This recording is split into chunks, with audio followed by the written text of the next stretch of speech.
So therefore, we find ourselves confident in our own flesh. Now in verse 10, he says, that I may know him and the power of his resurrection and the fellowship of his sufferings, being conformed to his death, if by any means I may attain to the resurrection from the dead. Meaning that he let go of everything so he may know Christ and him crucified. I believe in the next 5 years we're going to see an uproaring of a remnant that's going to preach Christ and him crucified. That's going to preach to the point where we're pointing the people back to God. At the same time, I believe that in this point in time, there are false apostles and false prophets that are being dispatched in the earth that will try to detour us from Christ, meaning that they're going to come with all the religious garb, they're going to come with all the religious talk, they're going to come with all the religious jargon, but there will not be any substance because Christ will not be the focal point. If you are, and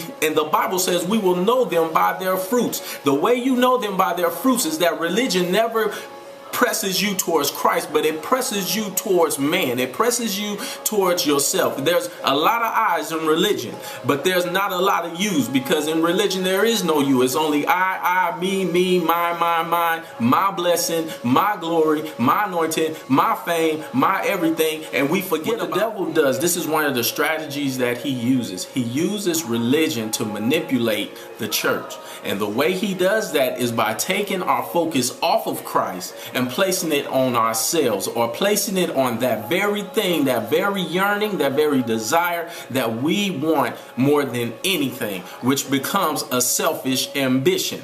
Because Christ is nowhere near, he's not even the foundation of the very thing that we're going after. Christ must be the foundation.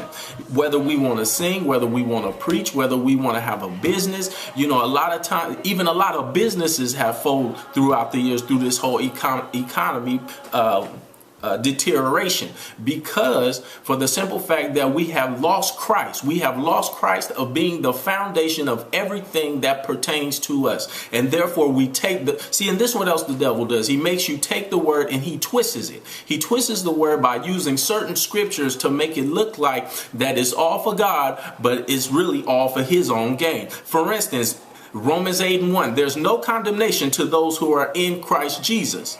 But the B portion of that verse is who live after the spirit and not after the flesh. Meaning there's no condemnation to those that live uprightly before Christ. We cannot decide we're going to live the way we want to live, do what we want to do, and say we are not condemned. We have been justified. The more you come to Christ and you keep talking about, Lord, forgive me. Lord, I'm sorry. Lord, I'm sorry. Lord, forgive me. See, your sin has already become an iniquity, and God already knows your heart. And he knows that the things that are in your heart is keeping you from walking in the fullness of who he is and the fullness of who he made you. See, the sin that you operate in is not who you are. Christ has freed us from sin. He has freed us. He has given us liberty. He has given us joy. He has given us power. He has given us love. You know, I believe in this day and time is that the prosperity movement now is going to be about more of love in Christ, more of joy in Christ, not just prospering, trying to prosper for things, but prospering to be more like Christ. That is what the prosperity movement is really all about. It's not about the money, but it's about growing and maturing in the things of God, because you are the blessing, and because you belong to Christ, everything else is going to be added. So it's not the things that we should go after, which becomes our selfish ambitions, but it's Christ that we should move after. It's Christ that we should long for. It's Christ that we should operate through us, and we through him. Become more like him. The more that we can walk in the love of Christ and the things of God, the more we can learn more of him and operate and be able to enjoy the blessings of the earth and the dominions of the earth, because he has told us to have dominion in the earth. So if we're supposed to have dominion in the earth, meaning that we're already by faith, everything else already belongs to us. There's nothing we should have to pray for. We shouldn't have to pray for a job. We shouldn't have to pray for a car. We shouldn't have to pray for things. What we should be praying for is, Lord, how can I love more? Lord, how can I walk more in your compassion?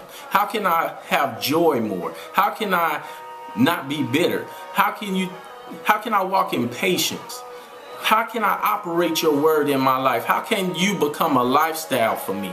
Those are the things that we should be concerned about, and those are the things that we should pray upon. Those are the things we should pray for and ask God for, and have faith to believe, because it's all done by faith. If we have faith in God, we will have faith enough to believe that God is going to complete the work that he has already begun in our lives. So knowing that the Lord doesn't want us to move by our own selfish ambitions, let's take on the ambitions of God. Let's take on the ambitions of Christ and just move after Christ and allow him to be Lord over our lives and to just be king over our lives, and watch how God blesses us. Watch how God blesses us through taking on his desires and taking on his likeness and his image and becoming more like him.